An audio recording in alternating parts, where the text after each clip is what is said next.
righty, gang. Here's to nights that turn into mornings and friends that turn into family. Cheers! Happy birthday to you!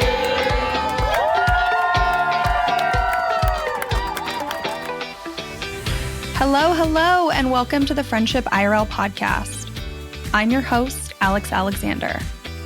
My friends, they would tell you I like to ask the hard questions. You know who I am in the group. I'm the person that's saying, okay, I'm going to ask this question, but don't feel like you have to answer it. And now I can be that friend for you too.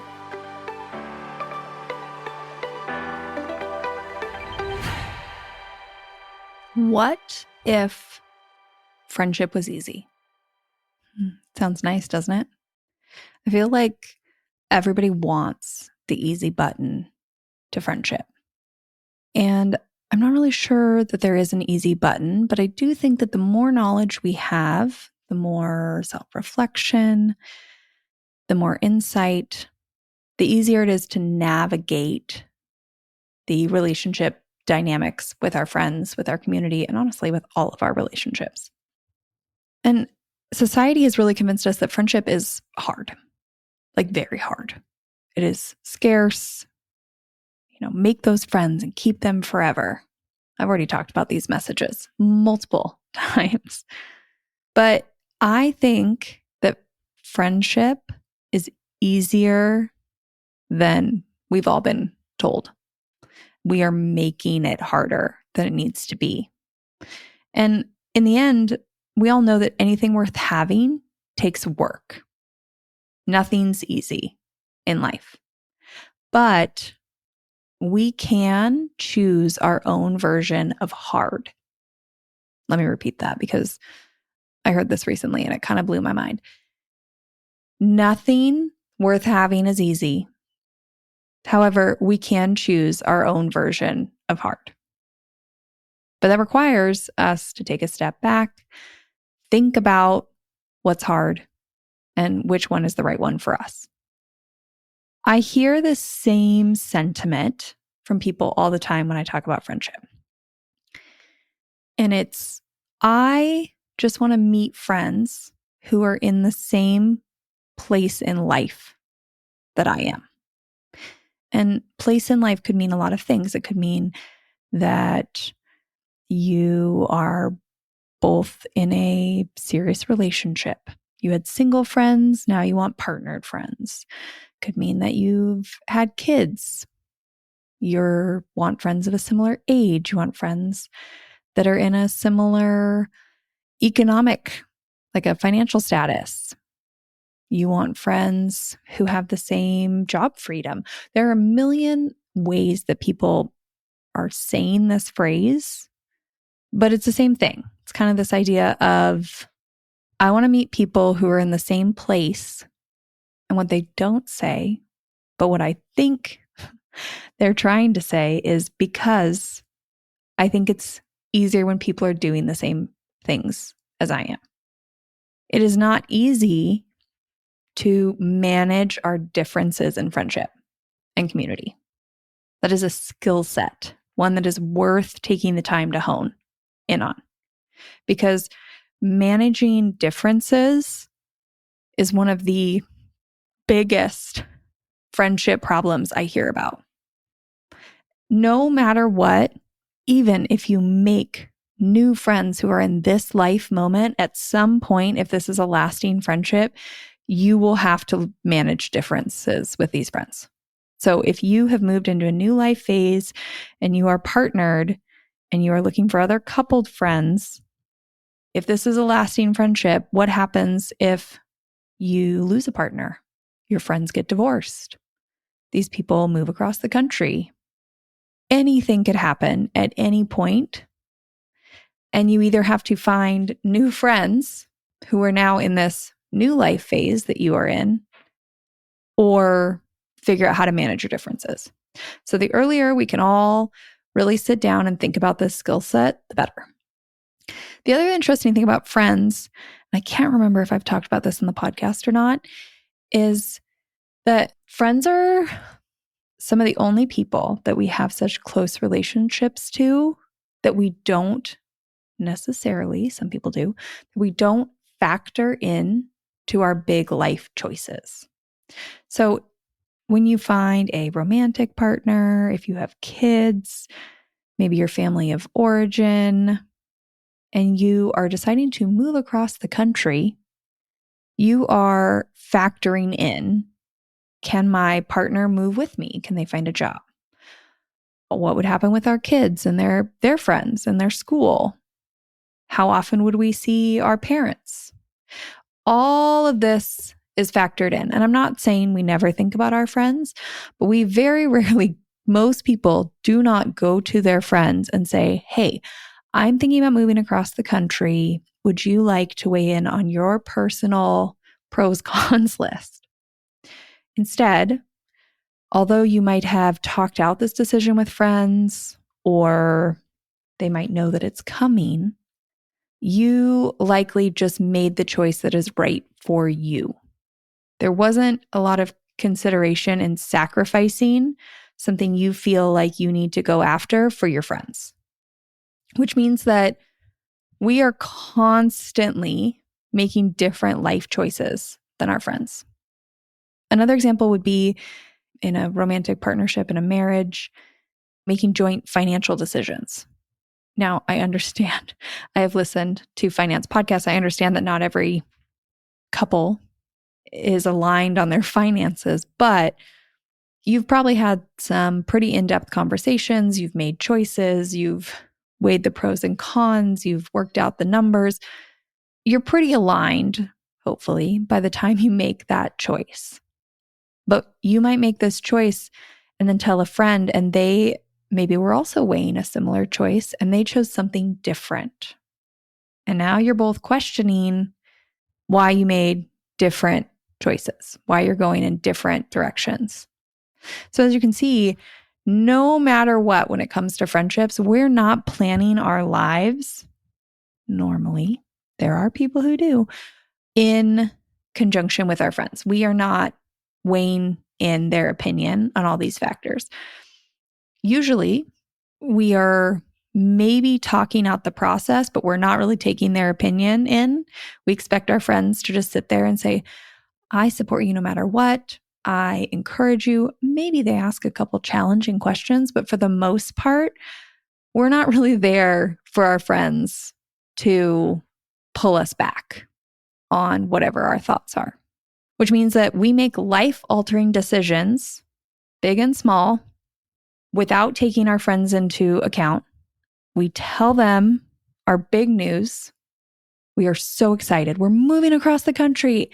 And we just expect our friends to shove down their feelings.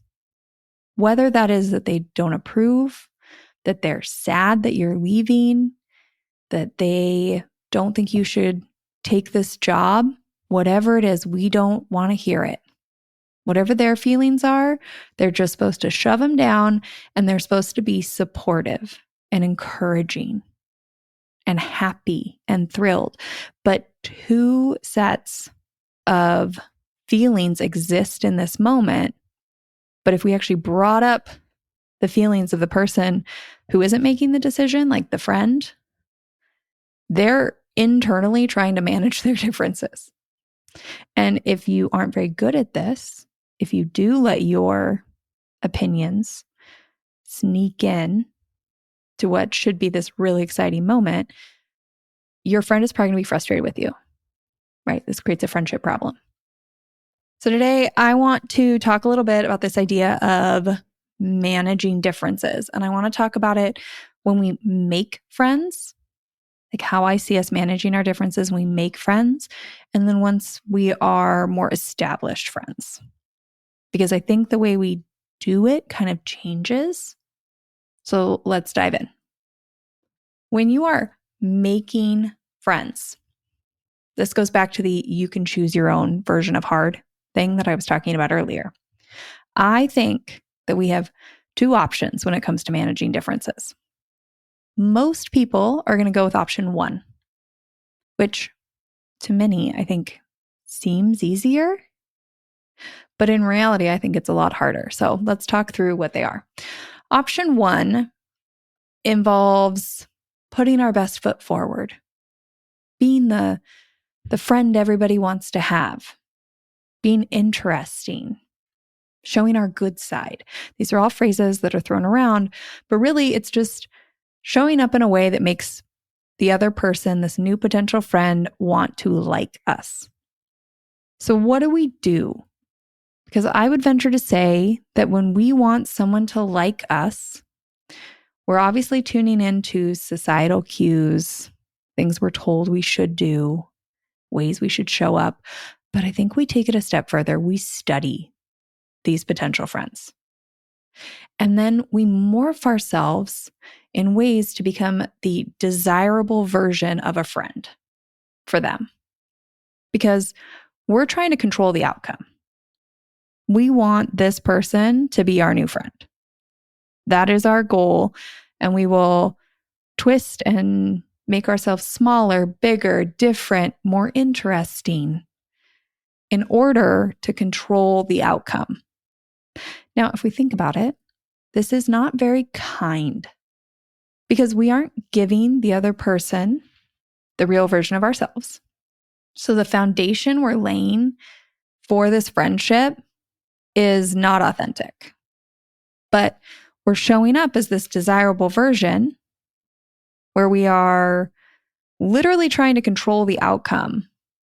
And note that if they don't like you, if you morph yourself and they don't want to be your friend, they don't call you back, they don't come up to you and say hi at the party, you're probably really mad because you're not getting your desired outcome. And you've now worked so hard. You've put in all this effort to be the desirable friend. So 1, you're trying to control the outcome. If they don't like you, you're probably frustrated because this is a lot of energy you're putting in. But 2, if they do like you, if you do befriend this person, over time, you're going to start to loosen up, right? You're going to show a little bit more of your true self. And if they don't love some of your quirks, maybe they're not into some of your hobbies, like you start to kind of drip out this version of yourself, then you're mad because you've invested time, you've identified this person as a friend, and then you're frustrated. You're like, they're my friend. They should like me. They should like me. But this entire friendship was built on a version of yourself that is not very authentic and honestly is not very kind to the other person because you're trying to control the outcome. You are investing all this time for a friendship that's not built on authenticity. And if you don't get your desired outcome in the end, you're going to be mad. I think most people go this route. And I get it. There's a lot of societal messages saying that this is what we should do. But I think that this is so much more energy in the long run to do this every time you're meeting someone new versus putting in the energy for option 2. Option 2 is spending the time to actually reflect on who you are, how you like to show up, amping yourself up a little bit. So when you are being a little vulnerable, putting those small intimacies out there early on, at the end of the day, you know that you have controlled the only thing you can control, which is showing up as your authentic self. That's it. And you've let go of the outcome. If they don't like you, then that's okay. There are other people out there in the world. But if you think about it, think about the people you are most drawn to in a room. They're usually the people that are kind of quirky, kind of unique, right? Have something interesting to say. That's who we want to talk to. So I'm not saying you need to, let your full self shine immediately when you walk in a room, but don't change and let those small intimacies shine through so that people do get a sense of your true self. And there's no way we're all going to be fully ourselves and fully authentic 100% of the time. Something in a room is going to make us not say something we wish we would have said, or act a little bit differently, or say yes when we want to say no. That all takes time. Don't get down on yourself for not being able to hold yourself to some like 100% authentic standard all the time. But do take the time to try and think about the small ways you can show up as yourself.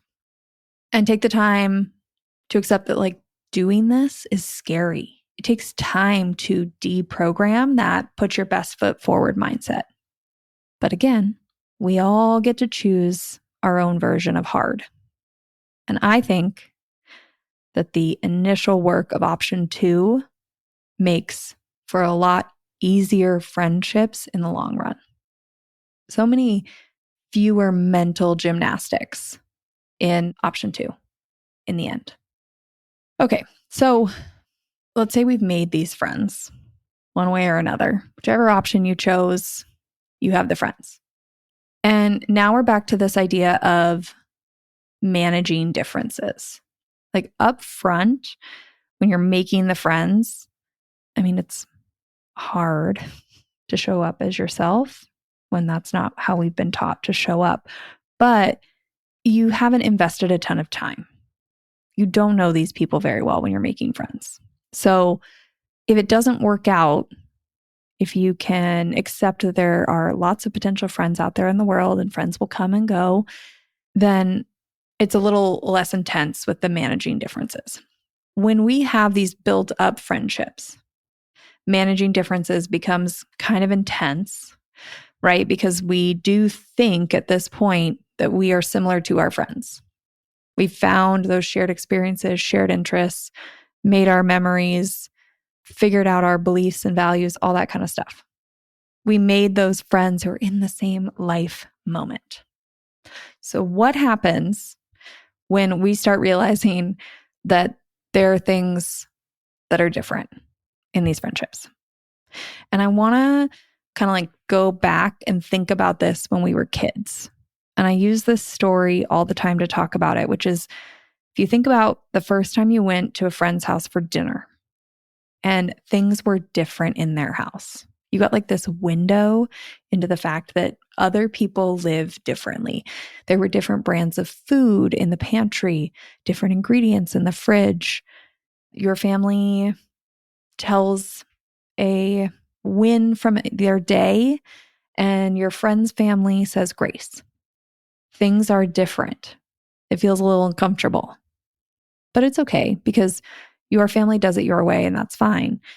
But you're also like, wow, this is a lot of new information. This is a lot of possibility.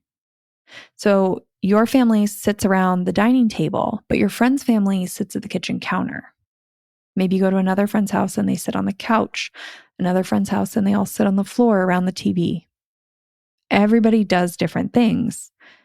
And as we start to filter all this new information as kids, you might find yourself saying like, oh, well, I want to live my life that way, or I believe that, or I want to do that when I'm an adult.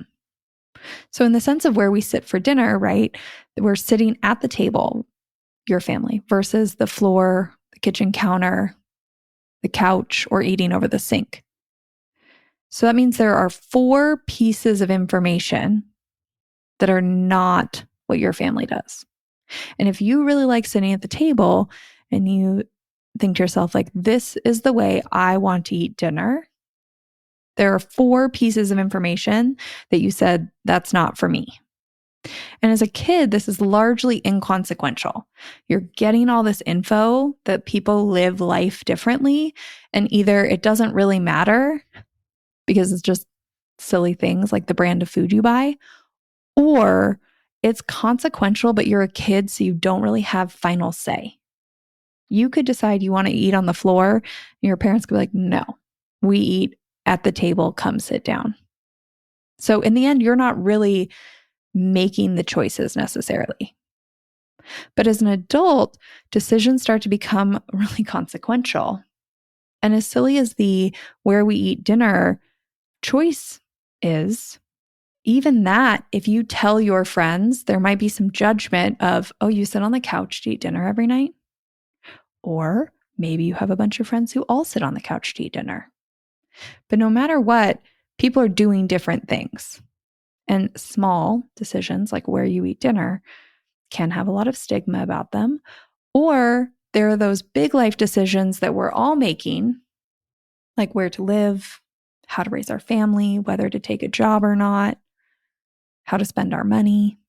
And we are not checking in with our friends necessarily on what choices we should make. Sure, maybe we are discussing the options, but in the end, we're not likely making the decision with them. So we have to make these decisions, whether they are whether to eat on the couch or whether to buy a new car. And we've taken all this information, we've filtered through it, we've made our choice. We tell our friends, maybe they're also looking to buy a new car. We want them to confirm our beliefs. This is called confirmation bias, where we have a tendency to listen for information that confirms our existing choices. And when we're making decisions that feel very weighty as adults, we are often looking to our peers who are in the same life moment, because an older generation, a parent, a grandparent buying a car when they have had a different amount of time to accumulate wealth is a different fact pattern. So really, we're looking at our friends to see what choices they are making. And if they don't make choices that confirm our existing beliefs, that requires us to manage our differences. Which is why I say that this is one of the most important skill sets we can learn in friendship, because this is the point, I think, when a lot of people start telling me things like, well, I just want to meet friends who are in the same life moment. Like, our solution isn't to sit with the fact that we're all making different choices and to stay open and curious, but instead to seek different people who confirm our choices, which then puts us back to the beginning of like that hard work. There's no easy button. We have to choose our own hard. So we can either figure out how to manage our differences with our lasting friendships, or we can continually go back and build new relationships. Now, one final piece about this managing our differences with existing friendships is a second bias to be aware of. And this one is called choice supportive bias. So in the example of sitting at the dinner table, just because our family chooses to sit at the dinner table for dinner doesn't mean that our friends' family's choices to sit at the kitchen counter or on the couch is lesser than. We all have a tendency to assign positive attributes to the choices we make and or decide that the abandoned option, the one we didn't choose, is lesser than. When in reality, it's just a different option that we filtered based on our circumstances, our values, our beliefs, our goals.